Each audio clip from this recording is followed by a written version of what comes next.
I got Justin Spears in the building. My guy Damon Dog is still, playing slots and betting on red and all that good stuff in Vegas after the Pereira loss. I know he needs to recoup some things, but I got my guy Justin Spears in the building today. We're gonna talk Tommy Lloyd, who had a lot to say, Koa Peat, future Arizona Wildcat. It's the AZ Wildcats podcast in 30 seconds. Don't you go anywhere.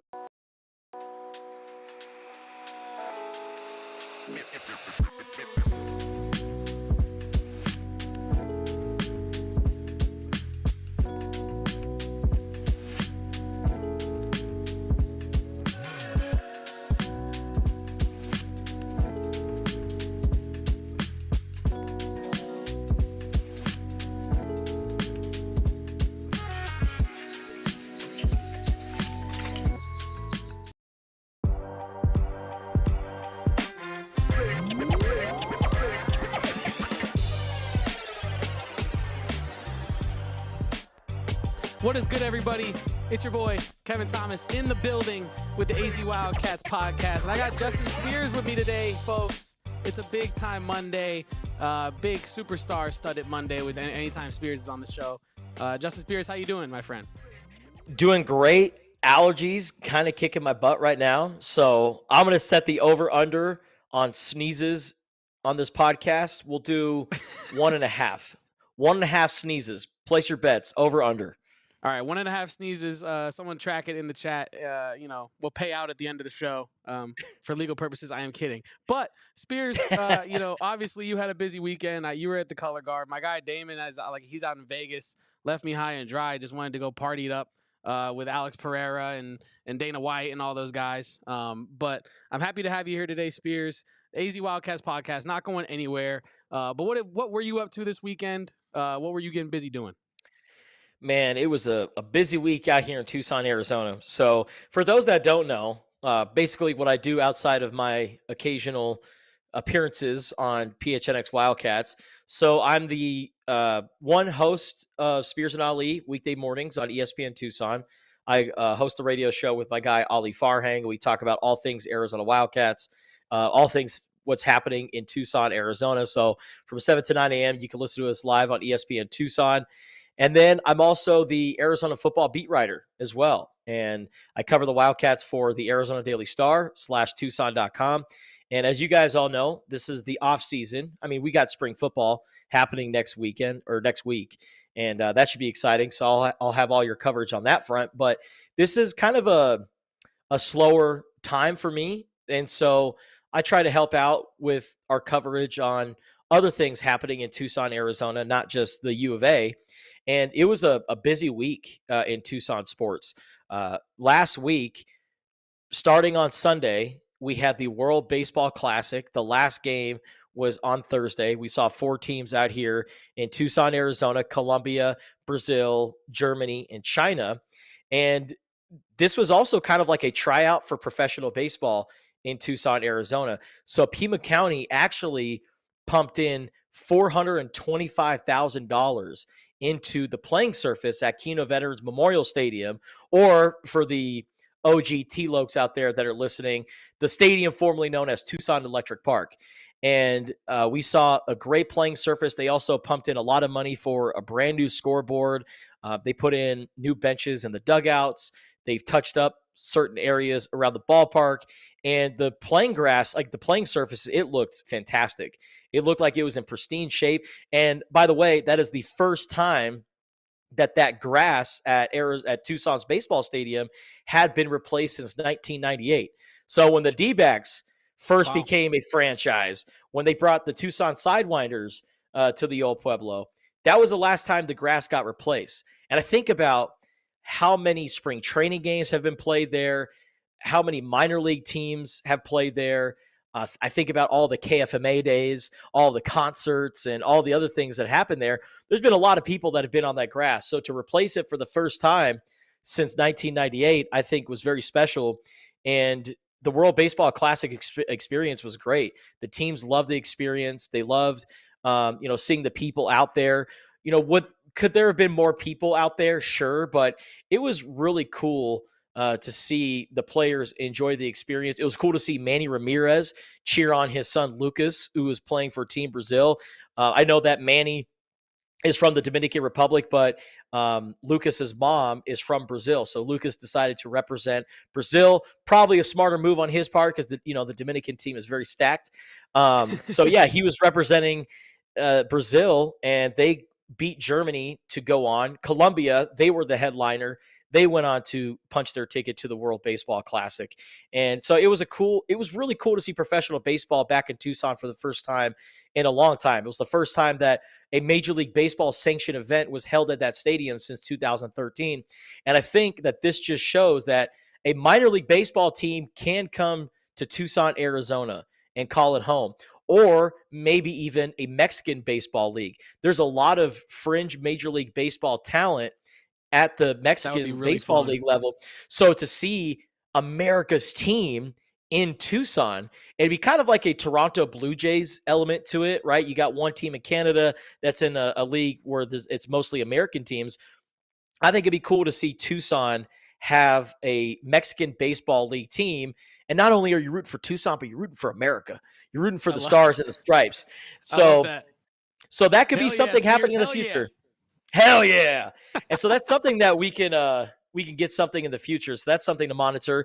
And then after the World Baseball Classic ended on Thursday, we saw the Cologuard Classic, which is the PGA Tour Champions event. It's where all the old guys come out to Tucson and play some golf. And, a lot of golfers that Tucsonans spend a lot of time watching. And it was at La Paloma Country Club once again. And I love this event every single year because it's professional golf. It's golf at a high level. It's at a great place. Tucson is a fantastic destination for a golf tournament.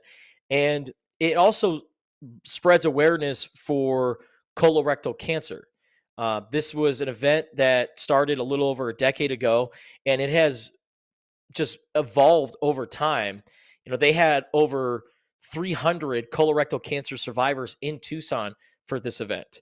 And they had the 15th hole set up for birdies for survivors. So for every birdie that a player got on the 15th hole, $1,500 would be donated by the tournament all the way up to $50,000. They reached their $50,000 mark, and they're going to use that money to bring colorectal cancer survivors to Tucson for the Cologuard Classic next year.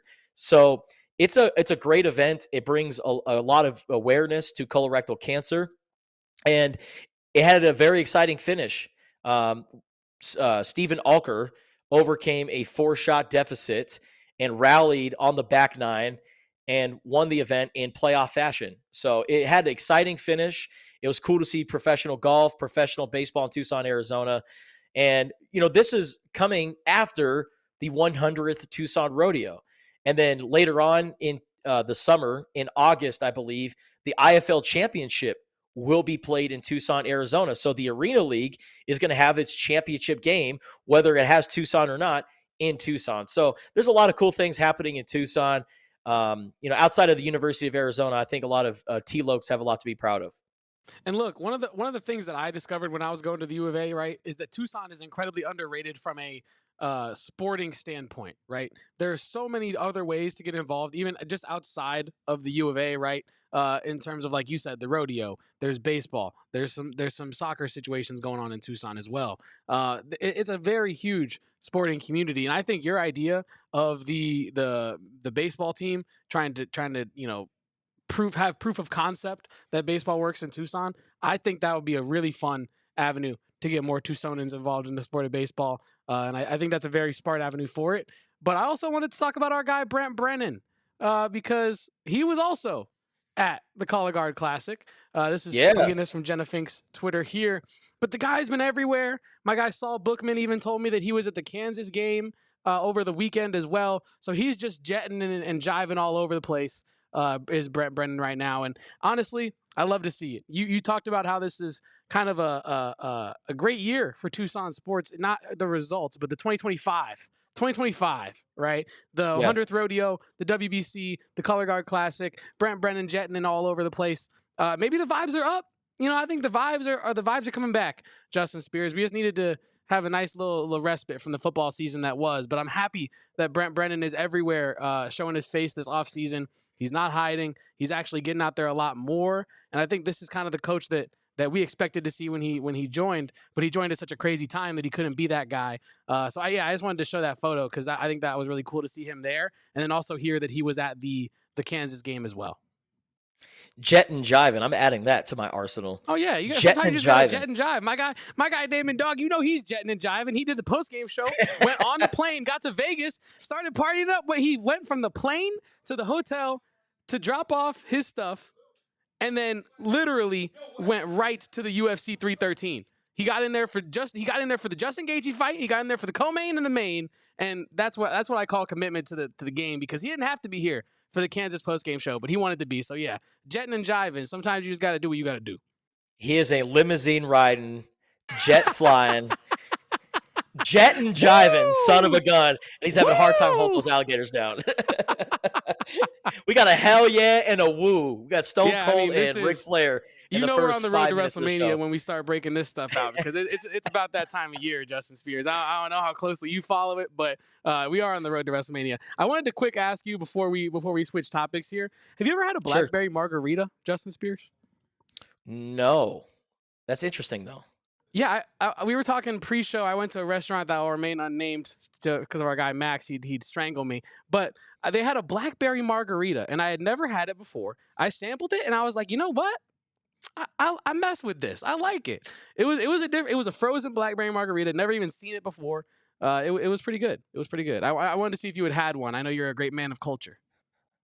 No, blackberry margarita. That sounds like almost like a watered down version of like Jägermeister, like black licorice flavor. Yeah. Ugh. I don't know. It was not bad, I promise. Okay. It was not. It was good. I hate black licorice. Oh my God, I hate black licorice. I don't like licorice in general, but I really don't like black licorice. That's not my get down. But on the other side of this break, Spears and I are going to talk about Arizona being unranked since the first time in about a month, actually. But and we're also going to talk about Big 12 tournament seeding coming up. But Tommy Lloyd had a lot of things to say, and we're going to get to that on the other side of this break. Well, ladies and gentlemen, Spears, we talked about it last time. Spinato's Pizza is the way to go. If you love pizza and you love Suns basketball, which I understand might be a little hard to love these days, but you can still check out Spinato's. They're the place to be for all Suns fans. You can have watch parties there with the Suns dancers and the gorilla that be doing the halftime flips and dunks and all the acrobatic tricks. Stop by for your chance to win free Suns tickets, gift certificates, and even more exciting prizes. If you have a little bit of a jumper on you, a little bit of a, you know what I mean? Go get in their PIZZA horse competition. That way you can win possibly free pizza for a year and Suns tickets for April 9th. I don't think it gets any better than free tickets and free pizza. So don't miss your chance to get in on all the watch party fun at Spinato's. SpinatosPizzeria.com. Spinato's, the official pizzeria of the Phoenix Suns. And if you want to go in style, wear your branded bills, because branded bills is the most comfortable head game in the game, and you can elevate your brand with branded bills, the perfect headwear and apparel. Whether you need snapbacks, fitted, beanies, truckers, even t-shirts, they got it all for you over at Branded Bills. If you're looking for some gear to make your brand stand apart, we do that over here at PHNX with Branded Bills, and it will do the same thing for your brand. Local company from right here in Mesa, Arizona. They have partnerships with the U of A. Great campus collection for the U of A hats. You go check them out at brandedbills.com. And when you're over there, use our code of PHNX for 20% off of your first order. That's brandedbills.com, code PHNX. Well, Justin Spears, the Arizona Wildcats are unranked going into this week. They kind of come in at 27th based on the amount of votes that they received. It's not unexpected when you have the results that Arizona has had this season, right? Especially with the non-conference, you don't really build up that goodwill that, we know who this team is. They're just playing some tough teams in the Big 12, right? Duke, number 1 in the AP. Houston coming in at number 2. Auburn, they fall to number 3. And Illinois, our nemesis, Illinois, comes in at number 24, BYU 17, Iowa State 12th, and Texas Tech 9. Spears, how did you feel about Arizona being unranked this week? Yeah, it's kind of expected. They were holding on by a thread, right? They were number 24 last week, and they've struggled to end the regular season. I think they're 3-5 in the last 8 games, if I'm not mistaken. So it's been a tough stretch for Arizona to end the regular season, but we kind of expected that, right? This isn't really the biggest surprise for this Arizona basketball team. And it's just kind of how a basketball season goes. It's part of the story. This team has had such an up and down season, and I'm really unsure what to think about this team, right? Because they went into the season ranked number 9 in the country. We had high expectations for them. Then they had a tough non-conference schedule. And we all thought, is this a team that could even make the NCAA tournament? They look like maybe a bubble team. And then they had such a great start to Big 12 play, racked up some nice wins. But, I mean, these are also opponents that Arizona should beat on paper. And I like the start to the Big 12 schedule. And then we all went, okay, well, they beat these teams, but now you got to beat Iowa State. Now you got to beat Houston. Now you got to beat Kansas. Can they beat these teams? These are really hard teams to play. This is a really hard conference. And so I was curious to see how Arizona would look in those matchups. And I feel good about where Arizona is at because they haven't gotten killed in these games, right? Like, I mean, Iowa State definitely kind of poured it on them for sure. But, Yeah. I think but Iowa State also was just freaking lights out. It was just one of those games where they just couldn't miss. Every team has a performance like that. But the thing that really concerns me about Arizona is how they've looked defensively in the month of March. Before March, they were really good defensively. I mean, perimeter-wise, Caleb Love, I thought, has evolved into a great defender. Henri Veesaar, Carter Bryant, they look like, nice protectors of the rim inside. Defensively, they were awesome leading up to March. And then, for some reason, the calendar changed, and the last couple of weeks – I don't know what's been going on for Arizona. Can I throw a stat at you, Spears? Can I throw a stat your way?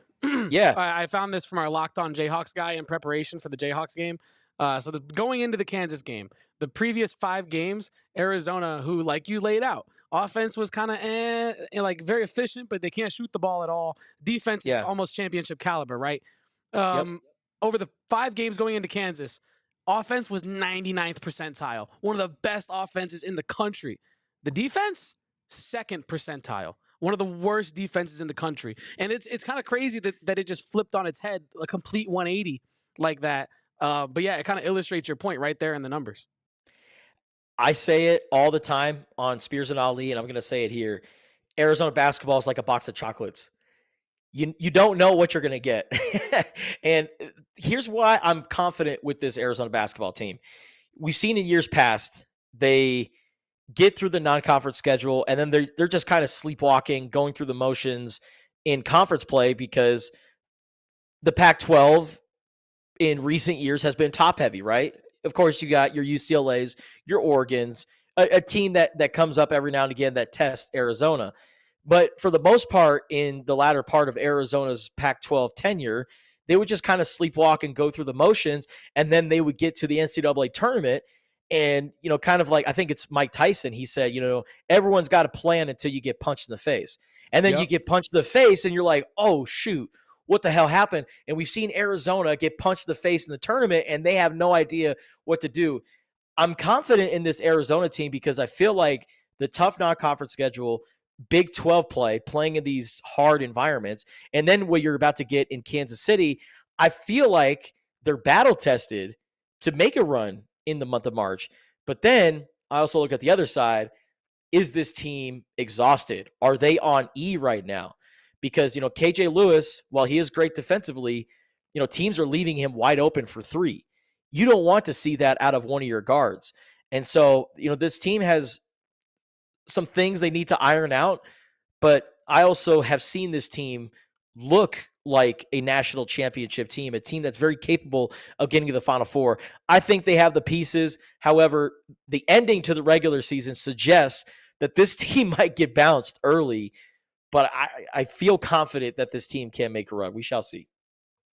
I'm totally with you on that, Spears, and I'm glad to hear you share some optimism because I think of late it's been a lot of pessimism in the fan base. I've been a little bit a part of it. I tweeted the other day that I'm scared that they only have maybe 2 wins in them in the tournament, right? And And I that's get what it. it is. I'm scared about it, but I think you illustrate the point that I've kind of been saying all year. This Arizona team can beat anybody in the country. They literally can. They really can. But they can also be beat by anyone in the country, which I know you can say that about a lot of teams. But I think this Arizona team could easily be bounced first game of the tournament. They could. They really could. If they get caught with the wrong matchup and they don't show up or their shooting goes to the wayside or whatnot. But I could also see this team making a run to the Elite Eight, right? And I wouldn't be totally shocked that they made it that far based on the talent and the level of coaching that they do have. But after the Kansas loss, which honestly I think was a game that Kansas really needed, right? Arizona didn't necessarily need that game. I thought it was a chance to possibly build momentum heading into the tournament and kind of have proof of concept that, hey, we're still here. We're still championship caliber team here. They don't do it. The environment was insane. And Tommy Lloyd had some things to say about the environment. And let's just let Tommy Lloyd speak for himself. I mean, I think the first adjustment, you have to make an adjustment to the atmosphere here. I mean, this place was, the last 2 places we played are electric, and I'm an Arizona guy and I love Arizona, but this is not an indictment on our fans, but we got work to do. There's a gap. There's a gap between Kansas and Iowa State in these game day atmospheres and their fan support. I mean, it was awesome today and crazy impressive. I mean, I'm just out there listening to their senior speeches. I wasn't listening, I had to speak on the radio, but 90% of the fans are still there 20 minutes after listening to the senior speeches. I mean, it's pretty special. My ears are still ringing right now, and that's awesome. I'm here for it. Love it. It should be fun. I mean, I honestly had a lot of fun coaching the game. I mean, down that stretch of that game, and Coach Shelf and I even shared a wink. You know what I mean? It's fun. It's fun out there competing. It's fun out there competing in an environment like that. I mean, it's stuff you dream of as a competitor. So absolutely no fear, but nothing but respect for Coach Shelf, his program, and Kansas basketball. And look, I wanted to start. I have a couple questions I want to throw at you, Spears, obviously. But I think we should start here. I think Tommy Lloyd, maybe the timing of his comments was maybe a little bit questionable, but you're in the moment. What are you supposed to do? Wait 2 months to say it? But I think he had some points. I think he kind of used some, the way he said it, I think made people kind of feel attacked in the fan base. But I mean, when you look at the video of some of these other arenas, right? The game day experience is different there. I think McHale is my favorite place to watch a basketball game on the entire planet Earth. Like, I really do. I think it's an incredible place to watch a basketball game. But Tommy Lloyd is not completely wrong by saying that there's a gap between the game day experience in Kansas and the game day experience in McHale. And I think that fans are valid to feel a little bit offended by that. The 9 p.m. tips are the 9 p.m. tips, and people have families to go home to and jobs to go to in the morning. I understand all that. I'm sympathetic towards all that. But I do think that Lloyd, in my opinion, right, maybe misguided his criticism towards the fans and that kind of stuff. When in reality, it's the marketing department. It's DRF's decisions to do certain things with the game day. But how do you feel about his comments? Do you think he was right, wrong, indifferent, whatnot? Yeah, Tommy Lloyd was right in some ways, but unfortunately for Tommy Lloyd, he did the thing that I am guilty of doing many, many times. And that's like not really explaining what exactly you are talking about. And I agree with you, Kevin. I feel like Tommy Lloyd wasn't necessarily saying like Arizona fans, y'all got to do better. But he definitely feels like there should be something to improve the atmosphere at McHale Center. And I don't know what that looks like, really. I don't know if that is, I was thinking about it. Do you have like a celebrity of the game, right? And that celebrity will come out in the middle of the second half and throw out T-shirts and hype up the crowd. I mean, shoot, we saw Adam Sandler playing basketball at McHale Center last year. We've seen a number of celebrities come through the arena. Kevin Durant, I don't know if Kevin Durant's gonna, hype up the crowd and do all that. I don't know if he rolls like that. I've never seen him do that in his life. But you could even do it like, have a coach come out, right? Have the track and field coach come out. Have Adia Barnes come out in the middle of a game. If it works out with her schedule, Brent Brennan or Noah Fafita, right? You could have athletes, coaches, whoever. They could be the celebrity of the game or the special guest of the game, and they can come out, throw T-shirts in the second half, and then they hype up the crowd, and that kind of replaces the ooh-ah man. But right now, there is a lot of just kind of corporate stuff that just doesn't really get the crowd moving, right? You got, people playing tic-tac-toe with Coca-Cola bottles. You got people, rolling the dice to win a trip or do something. And while those are fun, that doesn't necessarily get the crowd involved. It doesn't really hype them up. And you look at like a place like Kansas, they have chants, they have traditions that they do every single home game. Kansas State, they have the Wabash Cannonball. Iowa State, they have a very proud tradition of making that place very loud at Hilton Coliseum. And those three fan bases that I just mentioned, Arizona's going to feel them in Kansas City. I tell you what, those days of Arizona faithful running the streets of Las Vegas and completely taking over an arena for a conference tournament, that is out the window. And you're going to see it in Kansas City that Arizona, they will have a lot of fans because Arizona fans, they do travel very well. And there's going to be a lot of Arizona fans there. I'm not saying that, Arizona's not going to have any support whatsoever, but you're going to see the difference in the type of support. And that's just geography, right? This is where the tournament is located. But going back to Tommy Lloyd's point, we've seen that these other arenas that Arizona's playing in, they got better crowds than the U of A and more invested crowds. And I don't know what the solution is. I know people want to put the students behind the benches or put them more in the middle of the court. And I say I don't know that if would matters, be great. right? That would be great, but you're also going to piss off a lot of boosters, a lot of donors that pour a lot of money into this basketball program. And we are talking about season tickets in those areas that have been passed down for generations. Those families have had those tickets literally since the freaking 80s. So I don't know what the solution is. I really don't.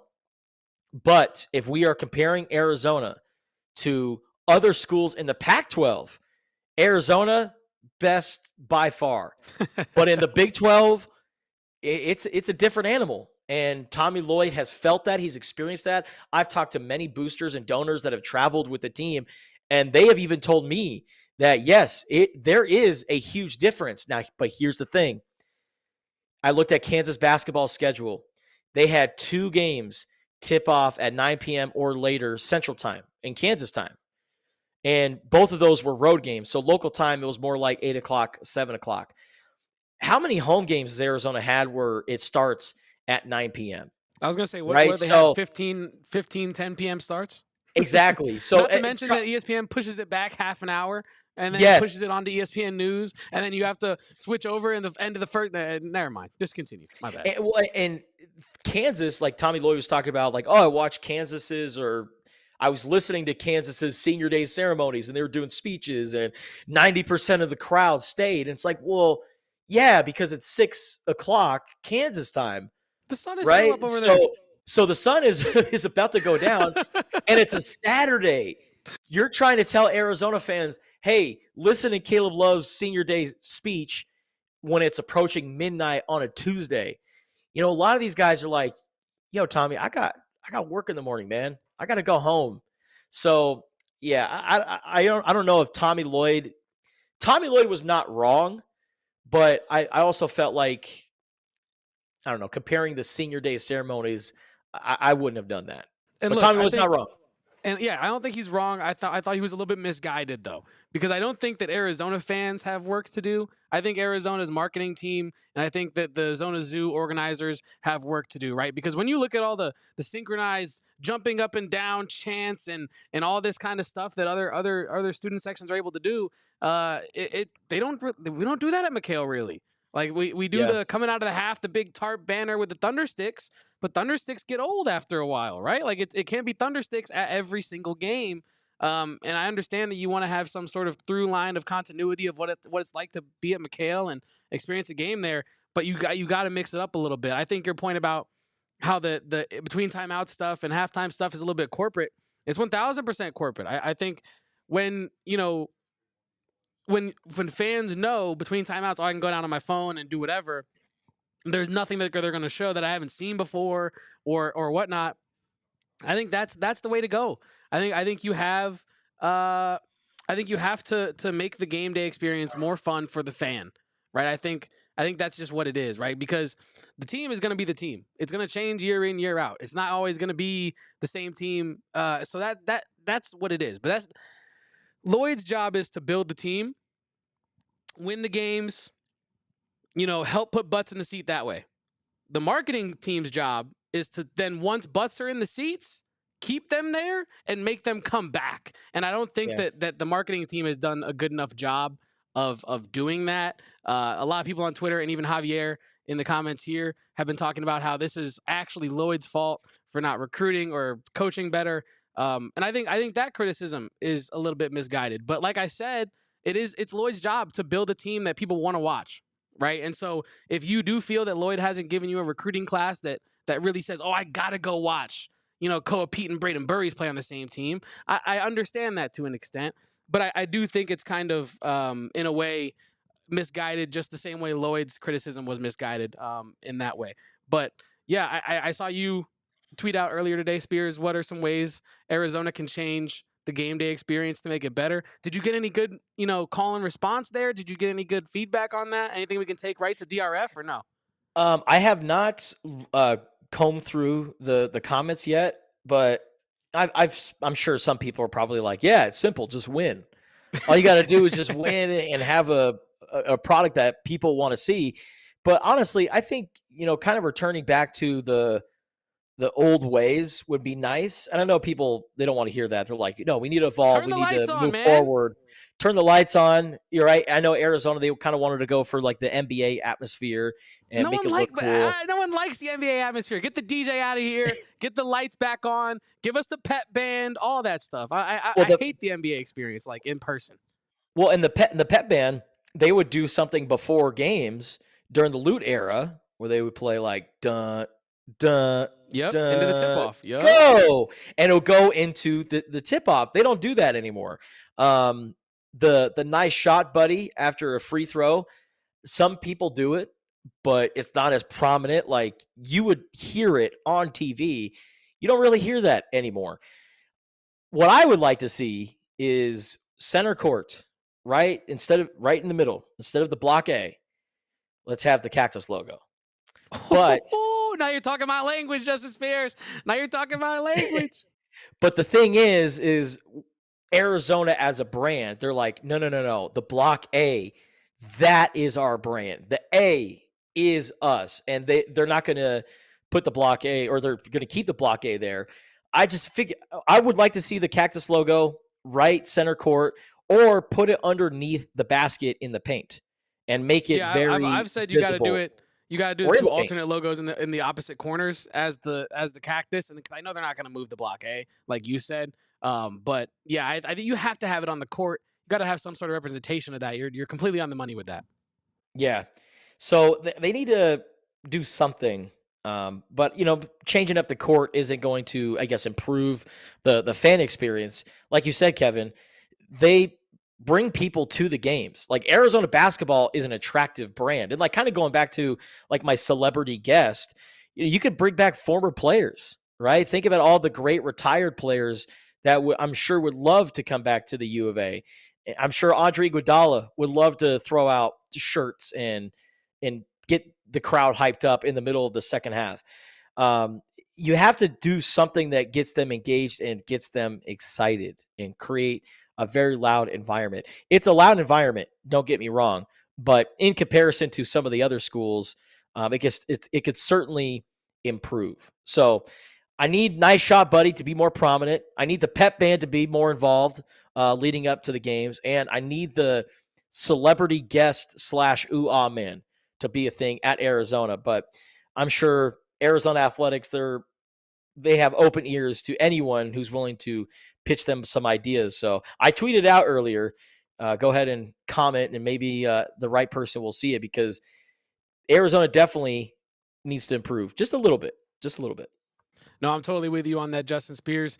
And we're going to talk about Koa Peat possibly another person that could put some butts in Arizona seats here next season if he commits to the Arizona Wildcats. I was in attendance for him winning his 4th consecutive state title over the weekend. We're going to talk about that with Justin Spears right after this break. Don't go anywhere. It's the AZ Wildcats podcast.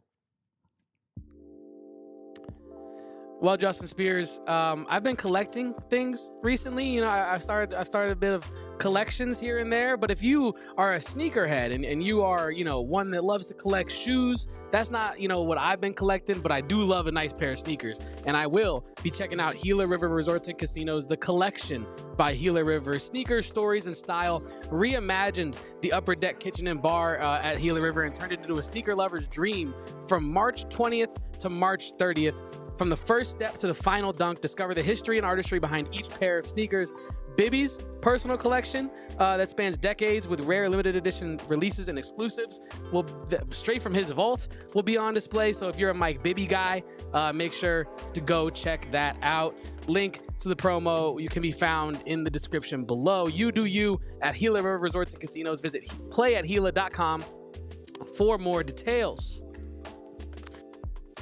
And like I said, Mr. Spears, I've been collecting, and specifically I've been collecting a lot of sports cards, like trading cards recently, and those can get pretty expensive pretty fast. And one way that I've been trying to track my budget is with our friends over at Monarch Money, because finances can be messy and confusing, but Monarch Money likes to act like your personal CFO. You know, you kind of get, you know, your succession, it's kind of messy, right? CFOs, CEOs, all that stuff. You need someone to do that for you. You don't want to be in all that mess, giving you the full visibility and control so you can stop, you know, doing your overspending and start earning and growing. It's more than just your average budgeting app. Monarch, sorry, I'm thinking March Madness. My brain's all over the place. Monarch Money is complete financial command center for all your accounts, investments, and goals. Start managing your finances to build the life you actually want for yourself. Monarch makes managing money simple, even for busy lives. Get control over your finances with Monarch Money. Use code PHNX at monarchmoney.com in your browser for half off your first year. That's 50% off your first year at monarchmoney.com with code PHNX. And yeah, no, I was not kidding. Those cards, they get. I gotta stop. Did you collect any other cards growing up? Because I was a big Pokemon, but I was really big into Yu-Gi-Oh cards for some reason. I was never into the Pokemon cards. I was never into the Yu-Gi-Oh cards. I always saw them. And even as a kid, I was never really a real collector of cards. It was more so Damon's in Vegas, by the way, Devin All. He left us to go party and have fun and make lifetime memories, that nerd. But yeah, like I said, I would go buy cards sometimes if they caught my eye, like at the Walmart, like retail, like mega boxes and stuff, when my mom would go grocery shopping. But I never had like sleeves or like top loaders, like stuff you're supposed to have to keep your cards safe. So they're probably just lost somewhere in my childhood home. Just probably damaged to all hell and past any worth. Because who knows? Maybe I have a one-of-one LeBron that I just totally bent up and just didn't know the value of. But yeah, no, it's been a fun time getting back into it. My inner child is very happy. My bank account is not, but I'm happy, and that's what matters most. Hell yeah, man. Sports cards are great. I'm happy that it's like a booming business now. Yeah. You hear a lot of collectors and more people. Oh, women's really? Sports cards are starting to I pulled, sorry people, there's like maybe one person in the chat that cares about this, but I pulled the Michaela Blake, who I think currently plays for Vanderbilt, and it was an autograph, like numbered to like 199 or 75 or something like that. It's like a $250 card. And I didn't even know respectfully, I didn't even know who she was. I'm just not that tapped in with women's college basketball right now because of what I do, you know, every day I'm busy. But yeah, I saw that and I was like, damn, I got to tap in with Vanderbilt basketball. Did you cash in? No, not yet, because I'm kind of waiting to see, like, maybe she gets drafted and whatnot. But I'm kind of sitting on that one for a little bit. But yeah, okay. It's been a fun time getting back into that, going into card shops, buying a bunch of boxes, ripping the packs, the tactile feeling of like ripping it open and sorting through them and all that stuff. It's a good time, Justin Spears. But hopefully sometime soon I'll get a Koa Peat card when he makes it to Arizona, because I'm hoping he commits to the Arizona Wildcats. I was in attendance for him completing a 4th straight state championship victory in the highest division that Arizona basketball has to offer, Open Division. It was at the Arizona Veterans Memorial Coliseum, Justin Spears, up here near the state fairgrounds. Beautifully huge venue. It was I'll say packed for how big of a venue it was, But when Koa Peat's doing stuff like this, I mean, look at this. Through the lane, just Oh, jeez. But look at his right hand over there. The crowd goes crazy. My guy's doing that with a broken hand, Justin Spears. Doing it with a broken hand. He was supposed to be out for the entire playoffs. Was not supposed to play at all in this tournament. And he returns for the semifinals, goes absolutely crazy with 16 points, even though he had a broken hand. And then I was truly impressed. I had an article that I'll throw the link here in the chat here shortly. I wrote an article. I broke out the writing fingers again. Justin Spears, first time in a long time at this point.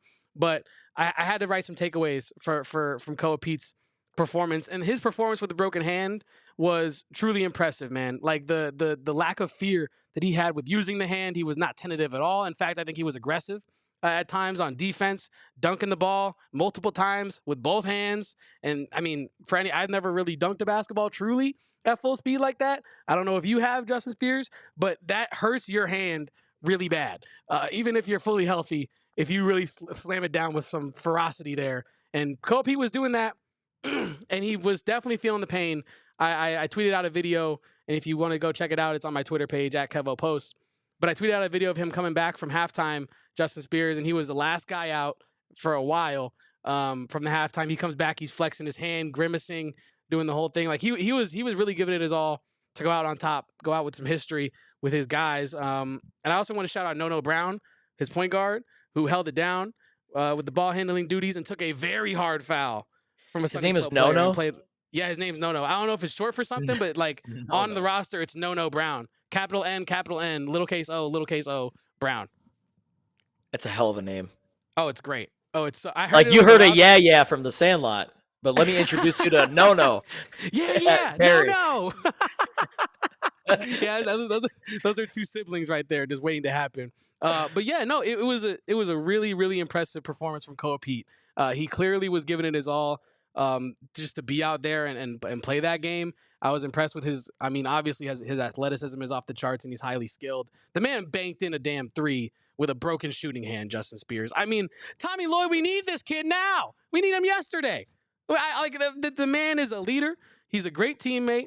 From what I could tell out from watching him, like he was by far the first person after the game to go over to Nono, put his arm around him. I'm sure he's kind of saying some pleasantries about, hey, awesome to do this 4 years in a row with you kind of thing. And yeah, it was really cool to see. Man of the people as well, swamped with media after, seemed to be nice to everybody. His family was courtside. He was rolling deep that night with his family there. They all seemed like great people. All had the Perry varsity jackets on. So yeah, it was a great time watching Koa Peat. He dunked on his own teammate, Justin Spears. DeAndre Harrison, I believe is his name. Sick athlete. But he actually had a bunch of impressive dunks as well. But he goes up for a layup, misses it. Koa Peat just soars in over the top, kind of on the side of him, and just booms it. I'm like, man, this kid is he's definitely special in some ways. But I posed this question on Twitter because I think this is my biggest takeaway.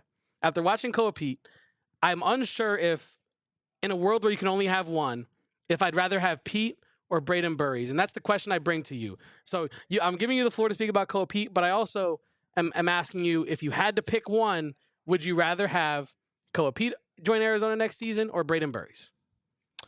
Ooh, that's really tough. Just because, what's going to happen with Arizona's guards, right? Exactly. I mean, we all know Caleb Love's going to be gone, right? Jaden Bradley is expected to come back. He's got eligibility, and he's definitely not going to be a first-round pick in this year's draft. So I feel like his options are either you stay or you enter the portal. And, Jaden Bradley, you've already entered the portal, right? You're coming in from Alabama. Do you really want to go somewhere else? So I would imagine Jaden Bradley is probably going to come back. My dog Barkley feels the exact same way. And so I think guard-wise, Arizona might be okay, right? KJ Lewis might decide to come back, right, and improve. I know that his shooting hasn't been great this year, and guys are kind of leaving him wide open at the moment. But I feel like KJ Lewis is a really solid guard. But for Arizona's front court, man, you got Henri Veesaar right there that I think, can come back and start. You don't know what is going to happen with Mo Krivas, right? He may not recover from that foot injury. And then, you have Tobe Awaka, who's a nice. That caught me off guard. You mean you What? said he might come back different? Like he might not be the same guy? Yeah, like, I mean, you never know, right? Like Mo Krievis. I was just making sure I didn't miss some piece of news that like this is an injury that either you come back from or you don't. And I was like, whoa. Yes. Yeah, no, if this is like an injury that lingers and, he may not be the same player afterwards, right? It might affect him. So, Mo Krievis, I think, is very talented, but I don't know how this injury is going to affect his future. So you have Henri Veesaar. I like him. I like Tobe Awaka. What's going to happen with Carter Bryant? Is he going to decide to, stay at Arizona, or is he going to go to the NBA draft? I mean, I think Carter Bryant, it'd be nice for him to stay at the U of A, but the kid is super talented. I mean, he's got so many gifts that a lot of NBA teams would love to have. And I think, Carter Bryant, his NBA upside is better than a guy like Pelle Larsson. And Pelle Larsson's contributing for the Miami Heat. I can imagine a guy like Carter Bryant would have kind of a similar career path and maybe a little bit better. I don't know what Arizona's front court is going to look like next year, but one thing I do know is that Koa Peat is a dog. And I don't care who's coming back, how many players you have. If you have the opportunity to get Koa Peat on your team, you freaking do it. So I would probably put Koa Peat over Brayden Burries. My guy Frank in the chat, also a collector. Shout out to you for that. But he says Koa for me, go get a transfer stud at guard. And honestly, excuse me, that's kind of the route that I was leaning, Justin Spears. I think with the availability of talent in the transfer portal these days, why not go get someone experienced if they're going to be handling the ball as much as a 2-guard at Arizona is going to be?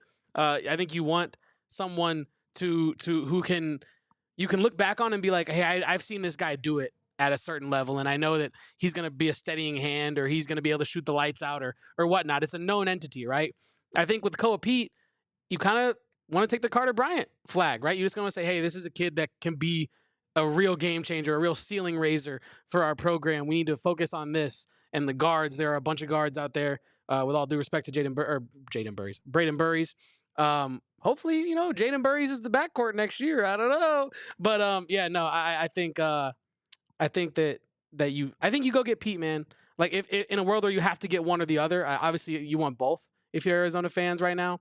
But if you have to get one or the other, I think Pete in state as well. That's a huge variable in this. You don't want to let Koa Peat slip to a conference rival, especially when he started in your backyard. So yeah, and there's a bunch of variables like NIL and all that stuff. But overall, I think I'm actually going to take Koa Peat, and then you go get a transfer like Frank said in the chat at guard.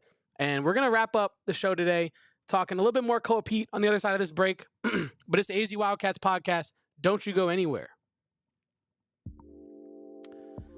Well, hopefully if I pull, a one-of-one LeBron autographed gold numbered, like I said, 101, I'm probably going to be, looking to buy a home or sell a home in the near future, because that's going to be a very valuable card. And I'm going to go to our friends over at Carol Royce team.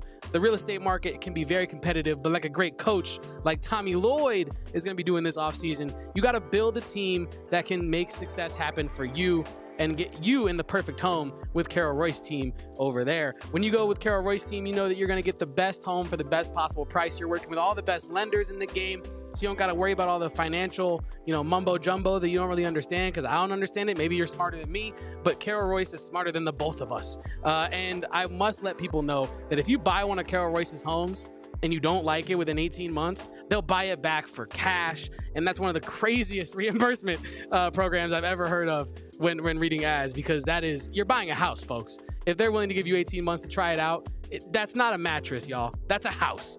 So take advantage of that with our friends over at Carol Royce. If you're ready to find your dream home, take the next step. Call Carol Royce or visit Carol Royce online at carolroyceteam.com. That's carolroyceteam.com. Terms and conditions do apply. Those pesky terms and conditions. But it's not pesky. Our friends over at Circle K, America's thirst stop. I love Circle K. I'm actually going to be stopping over there tomorrow, because I believe that you can get 40 cents off a gallon on fuel day tomorrow. Yeah, stop by your Circle K tomorrow at participating locations. My guy Max is going to have to correct me if I'm wrong, but I think I did see that message in the Slack today. So hey, check out our friends at Circle K. They're going to get you right tomorrow on their fuel day. It's America's thirst stop. You can join the Inner Circle for membership benefits. You can get discounts on gas every day, not just on fuel day, if you join the Inner Circle. That's 25 cents off on your first 5 fill-ups after you sign up, 3 cents every day after that. And then once you fill up enough for the 3 cents, you get to the 5 cent discount. That's where my guy Damon Dog is at, and that is where I am trying to get at. I'm trying to get like him, my boy. But join the Inner Circle today by downloading the Circle K app. Terms and conditions do apply at participating locations. Visit CircleK.com for more details. Well, Justin Spears, we got about 10 minutes to pull the curtain back a little bit. I also want to say the Cardinals just signed Josh Sweat. So the PHNX Cardinals pod is going to, the best celebration in the game, bar none, is coming to Arizona. Best celebration in the game. But they're going to be doing an emergency pod from this studio in about 10 minutes. So we got to get up out of here. But I did want to finish up our Koa Peat conversation by showing this team photo. And I mentioned this because Koa Peat was standing in the back and he did move to the front. And I wanted to mention that, I think this is Branch actually, but he's covering up his number, so I can't be sure. But on the middle left, there's a player pointing down to Koa Peat. And I think it kind of shows, right? They're throwing up the fours, this accomplishment that they've had. One of the players, instead of throwing up the fours, pointing to Koa Peat, kind of say, hey, this is our guy. Like, you're all here for our guy. This is our guy. And I love that. It was really cool to see him in person for the first time, Koa Peat. And I really hope that I can see him in person again when he's playing for the Arizona Wildcats, Justin Spears. Because he's a special talent. And honestly, what stands out first when you look at Koa Peat is, man, he's broad. He's a wide dude, and he's a strong dude for just being a senior in high school. And one of my other thoughts was, I can't wait to see him in that college Big 12 strength and conditioning program, because he's going to become a monster with his lateral quickness and ability to elevate within one step. Once he adds some muscle and gets his cardio right, man, you're not going to want to see Koa Peat. Yeah, he's going to be an absolute matchup problem wherever he goes. And if he goes to Arizona, man, him at that 4 spot, I could almost see him becoming like an Aaron Gordon type of player, where he's really good defensively, athletically gifted, just the kind of player that you want to have on your team. And so, I'm not going to sit here and say that Koa Peat is the next LeBron James. Oh, no. But No. But I see some of the traits that make him such a great player, right? LeBron is the best gifted basketball player of all time. But Koa Peat defensively, athletically, he's as good as it gets. So if they were able to get him, that'd be a huge get for the Wildcats. Going back to my point real quick about Carter Bryant and the front court and how those guys are going to look. There's some fringe guys on Arizona's roster, and I feel like if Carter Bryant, if he tests the waters, which I think he will, right? There's that option to where you could test the waters, but you still have the option to come back. I think Carter Bryant's going to do that. And exactly. And if he comes back, I think he was pretty much told, hey, you're going to be a second rounder, right? Which isn't really a guaranteed contract. You might be in the G League when it's all said and done. And I feel like with Arizona and the NIL opportunities, with revenue sharing coming up here next season, I feel like you can make a lot of money. And those fringe guys that are thinking about turning pro, they're probably more likely to come back to Arizona, which I think is a really good thing, right? Because we've seen so many players in years past, right? Nick Johnson, Brandon Ashley. I could even go back to the Lute Olson era when you had a guy like Marcus Williams playing. Like there have been so many players that should have come back to Arizona, and they didn't. They decided to take the pro contract. And I feel like NIL and revenue sharing, those fringe guys, it's probably going to keep them more likely to stay at Arizona. And I think that's good for Arizona, because I like the idea of Carter Bryant and Koa Peat being teammates. Just saying. I love the idea of those two being teammates, because I think their talents can really complement each other, right? I think like some of the problem with this year's Arizona's team is some of the talents that they have at different positions they're not as complementary as maybe they ideally would be. But I think Carter Bryant and Koa Peat's skill sets are definitely a match in that way. And one of the things that stood out to me most about Koa Peat was he's kind of, I think, in high school with a lot of these high-level recruits, you kind of see them fall into the trap of, I'm just more athletic, I'm just bigger, I'm just better than everyone, I'm just going to play like that. But Koa Peat, he's playing heady out there. Like, I think Koa Peat, I watched him make a lot of really sound basketball decisions, which I know that sounds obvious, but like, this is high school ball. And he's playing against, with all due respect to Sunny Slope, a bunch of players who are way too small to be trying to guard Koa Peat, right? And so I feel like for him to not just, I know he had the broken hand and whatnot, but I think for him to still be playing smart basketball, up 10 plus points in the state title game, family there, all his friends there. Like, for him to play smart basketball and play off the ball as much as he did, I think was really impressive. And it was kind of reminding me, from a headspace perspective, of Carter Bryant and just wanting to contribute to winning. And I think that's like, when you look at that kind of stuff, that's a guy Arizona needs, right? He's not just a 5-star that's in state that you're going to want because he's in state and he's a 5-star. This is a 5-star that could really contribute to winning and program building, quite frankly. Absolutely. And I think that the plan, if Arizona were to get Koa Peat and they still have Carter Bryant, I think Koa Peat's going to be a starter. I don't think he's going to take the Carter Bryant route and be coming off the bench and slowly work his way into more of a prominent guy. Koa Peat's the kind of guy where he is day one going to be one of Arizona's top contributors.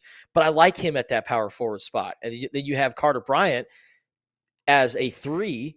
Right now, you're not having a 3-guard lineup. You're having more like 3 forwards and having taller lineups in there. I think that is probably the route for Arizona. And, Arizona, Tommy Lloyd, they do a great job of bringing in not just great basketball players, but great people. Exactly, and yes. They're putting all their chips on the table for Koa Peat. It not only it only shows the kind of player that he is, but it also shows the kind of person that he is, because they don't bring in head cases. Like we've seen in years past, right? A lot of great players come through Arizona basketball, but they're the biggest head cases in the world and huge problems. Unfortunately for Sean Miller, he kind of fell into that early on in his tenure, and he brought some very, let's just say, questionable characters. Josiah Turner. Sadiki Johnson, right? And by the way, that's not a sneeze. So if you're taking the under, so far so good. I know we got a few minutes left here, but yes, right. But I think the characters that Arizona basketball is bringing in, great so far. Yeah, no, I'm totally with you on that. I think Tommy Lloyd, for all your criticisms of him, you can't say he's not a guy that leads. You cannot say he does not lead with class at every opportunity. I understand his recent comments might not make some fans feel that way, but I do think it was more, like you said, not him fully explaining what he meant and who he was truly targeting at in that moment. But I think that also extends to his roster as well. He's trying to bring in a lot of guys who are class acts too. And I think I don't know. Maybe it's a little too deep, but as a fan, I'm proud that's the guy leading our program, and that's the kind of people that he wants playing for Arizona basketball. Spears, we do have to start wrapping up here. Is there anything else quick you wanted to mention here in the next 90 seconds? No, man, it is a very busy time of year. Like I said early on in the show, we had the Cologuard Classic. We had the World Baseball Classic in Tucson, Arizona. We had the IFL championships later on in the year. So Tucson, Arizona has a lot of great sporting events outside of the University of Arizona. But, man, we got March Madness coming up here. We'll see what happens with the women's basketball team. And then you also have spring football coming up. That is my beat. So I will be out at every single Arizona football practice. Hell yeah. Providing you guys coverage. And we got the NFL draft coming up too. So springtime is a fun time of year in Tucson, Arizona. And my guy, Kev, it's always a pleasure being on with you, man. Oh, yeah. Every time just gets better and better, Justin Spears. It is always fun having you on the pod. Cannot wait until next time. And hopefully Damon Dog will be joining us that time. I don't know if he's going to be back from his bender yet or not, but we're going to find out. We're going to be finding out next time me and Damon Dog sit down to chat it out. But where can they find you on social media, by the way, doing everything that you do? Yeah, so you can check me out on Twitter or X, depending on what you're calling it nowadays, at Justin E Sports.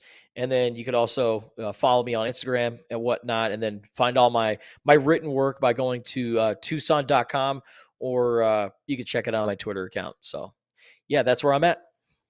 Love to hear him. He is Justin Spears, probably, just a complete one of one authentic article, Justin Spears.